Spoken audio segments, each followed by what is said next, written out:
I'll tell you a story, if I may. Many years ago, when I first came to London, I was in the British Museum, naturally, and,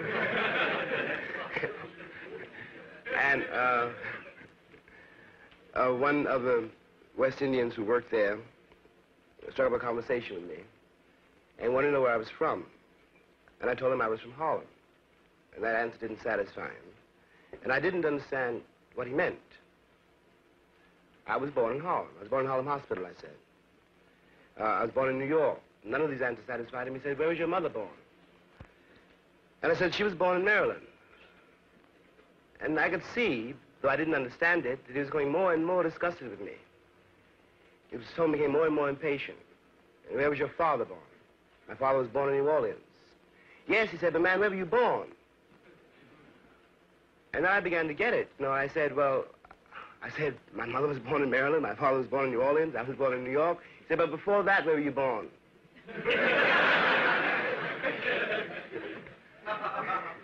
And I had to say, I don't know. And I could see that he did not believe me. And I tried to explain, you know, there's no way for me. He said, don't you care enough to find out? And I tried to explain that if I were originally from Dakar or from wherever I was in Africa, I couldn't find out where it was because my entry into America is a bill of sale. And that stops, you know, that stops you from going any further.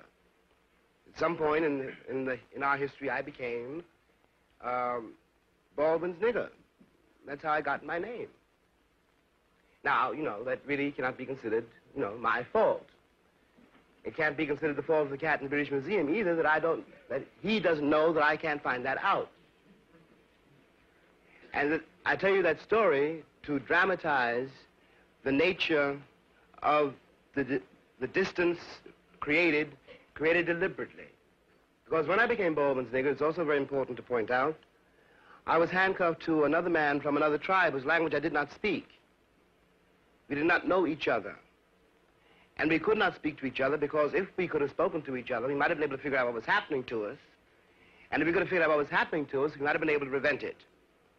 We would have had, in short, a kind of solidarity, which is a kind of identity, which might have allowed us, which might have made the history of slavery very different. History of slavery in the North American continent, I mean. Well, that didn't happen, and here we are.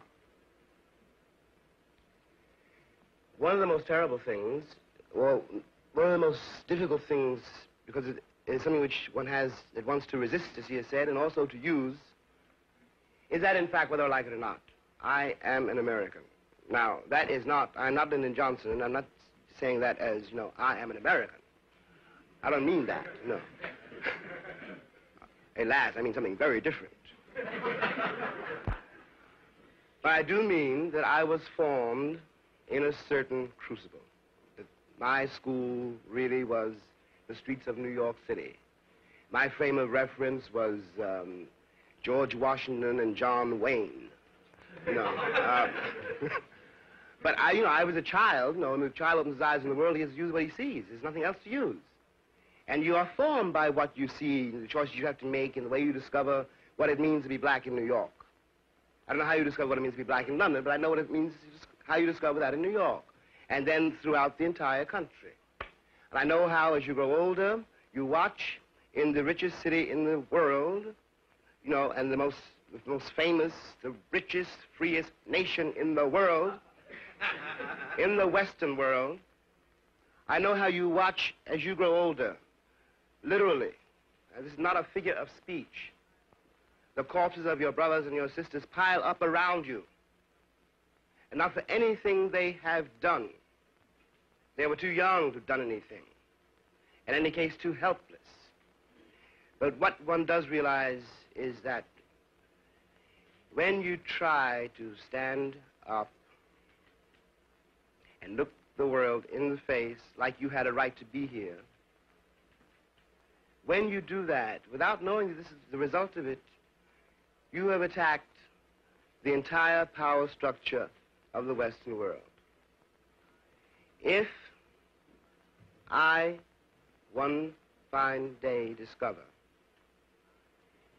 that I have been lied to all the years of my life. And my mother and my father were being lied to. If I discover that, in fact, though I was bred and bought and sold like a mule, but I never really was a mule. If I discover that I was never really happy picking all that cotton and digging in all those mines to make other people rich, and if I discover that those songs the darkies sang and sing